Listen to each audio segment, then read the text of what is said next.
Mina engicathi izolo bengibuya eThekwini. Bengibuya eThekwini ngathola i-call. Cathi bengisake eMandawi. Ngathola i-call kwathiwa uNtobe kwathiwa kufone uSibu. Kwathi uSibu sembulela uNtobe useBhinifa. Hayi ngangayikholelwa nje lonto futhi ngangayitshela ukuthi iqiniso lelo. Ngangayinaka futhi leyo nto. Hayi ngasimese ngifona. Ngasimese ngibafonela kwawukuthi asalibambi ngifone back ke mina ngifonele inamba yaNtobe iqhubeka iringi ingabanjwa ngifone ingabanjwa bese ngigcina sengena voicemail benginayo ke vele inamba yakhe uSibulu umbulali ngathi mengithi ke lontuza ngiyamfonela yakhe bese ingena voicemail yakhe. Hayi ke ngihlike omase befonele kwawukuthi ke wafonelwa kwagcina confirm ukuthi hayi ke ufonele khona emalangeni wa confirm ukuthi hayi umbulele ngempela uSibulu uNtobeko. Ugcine nini ugcina wakho ukubona noNtobeko wena ugcine nini? Mina ngoba ngumuntu otokhozayo ngaseThekwini bengingekho ngisho kuba khona uNtobeko ngimgcine ngicathi uDisemba uqala uqala.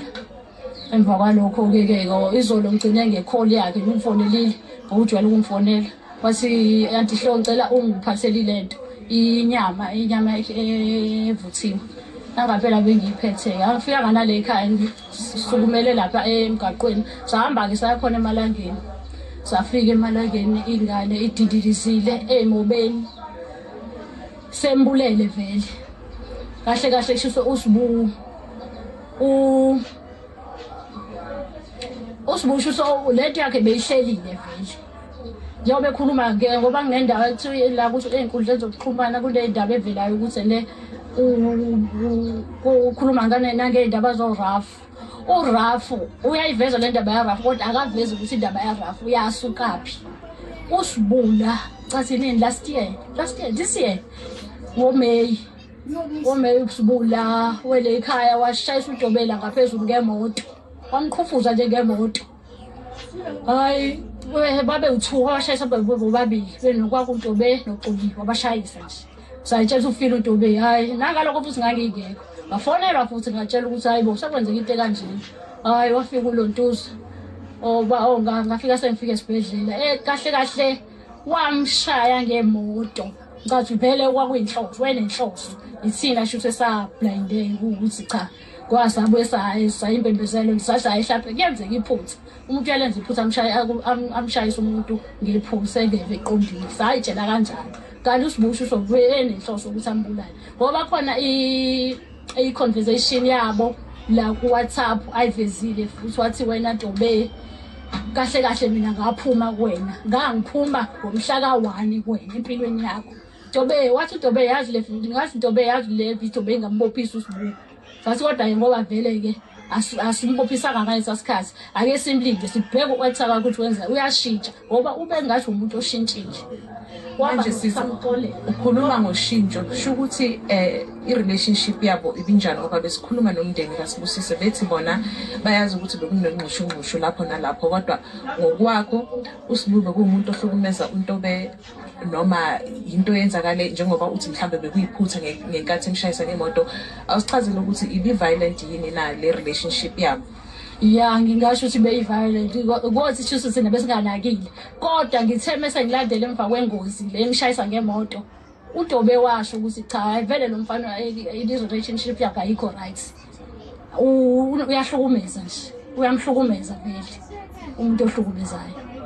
Manje mama umbuzo wami ogcina ukuthi manje njengoba sekunje nisazohlala phansi nomndeni wakaNtaka nithole indlela yokukhulumisana noma lisaphatheke kabi.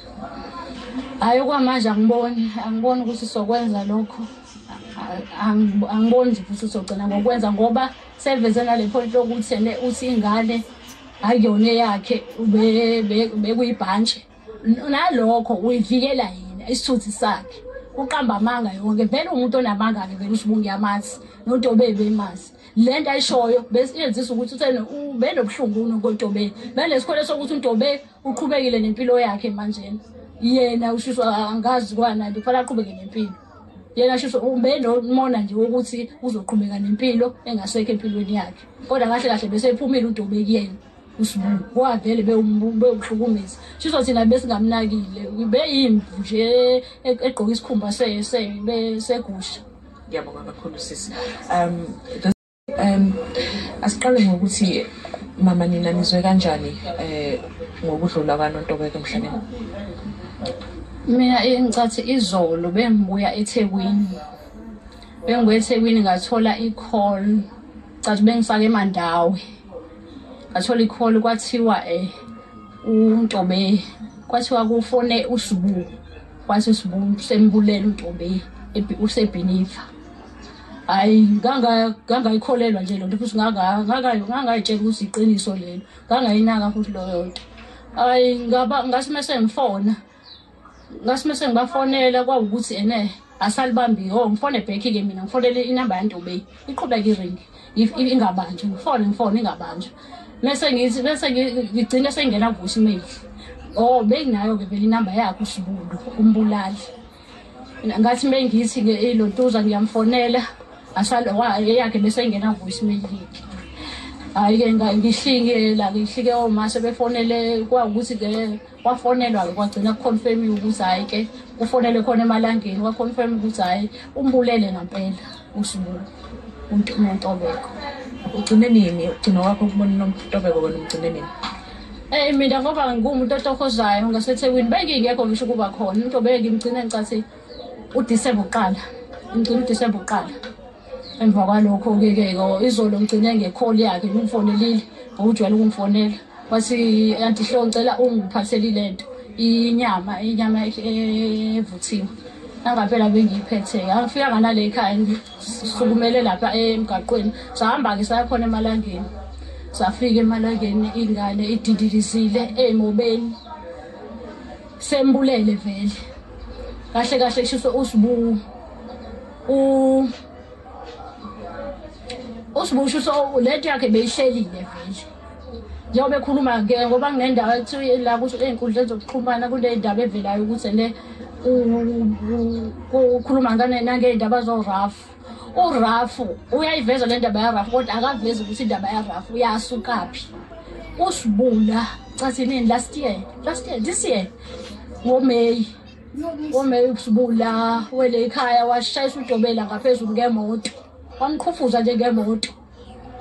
Hayi babe u2 washayisa bobabili benokwaku uNtobe noXoli wabashayisa nje sayitshela ufile uNtobe hayi nangalokho futhi ngangingekho ngafonelwa futhi ngatshela ukuthi hayi bo sekwenzeka into kanjeni hayi wafika uLontuza ngafika sengifika esibhedlela kahle wamshaya ngemoto ngathi vele kwakuyinhloso wenenhloso ithina shuthe sa blinde ukuthi cha kwasabuye sayimpembezelo ngisashaya kuyenzeka iphutha umuntu uyalenza iphutha amshayisa umuntu ngephutha engeve eqondile sayitshela kanjani kanti uSibusho enenhloso ukuthi ambulale ngoba khona i-conversation yabo la ku WhatsApp ayivezile futhi wathi wena Ntobe kahle mina ngaphuma kuwena ngangiphuma ngomhla ka1 kuwena empilweni yakho Ntobe wathi uNtobe yazi le ngathi Ntobe yazi le Ntobe engambophisa uSibu sathi kodwa ngoba vele ke asimbophisanga ngalesa sikhathi ake simlinde sibheke ukwethaka ukuthi wenza uyashintsha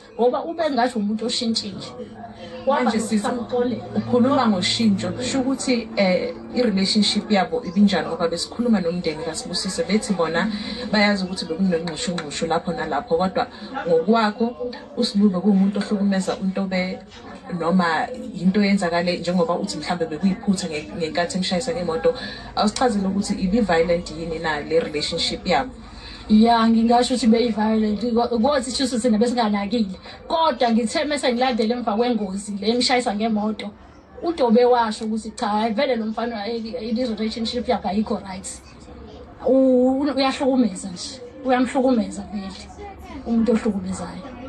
Manje mama umbuzo wami ogcina ukuthi manje njengoba sekunje nisazohlala phansi nomndeni wakaNtaka nithole indlela yokukhulumisana noma lisaphatheke kabi? Hayi kwamanje angiboni ukuthi sokwenza lokho angiboni nje ukuthi sogcina ngokwenza ngoba sevezena le point lokuthi uthi ingane ayona yakhe bekuyibhanje nalokho uyivikela yena isithuthi sakhe uqamba amanga yonke vele umuntu onamanga ke vele usho ngiyamazi noNtobe bemazi lento ayishoyo bese yenzisa ukuthi uthena ubenobuhlungu noNtobe bele isikole sokuthi uNtobe uqhubekile nempilo yakhe manje yena ushiswa angazi kwana kufanele aqhubeke nempilo yena shisho ubenomona nje ukuthi uzoqhubeka nempilo engasekho empilweni yakhe kodwa kahle kahle bese ephumile uNtobe kuyena usibuku wavele bewuhlukumeza shisho thina besingamnakile beyimvu nje egqoka isikhumba segusha. Ngiyabonga kakhulu sisi.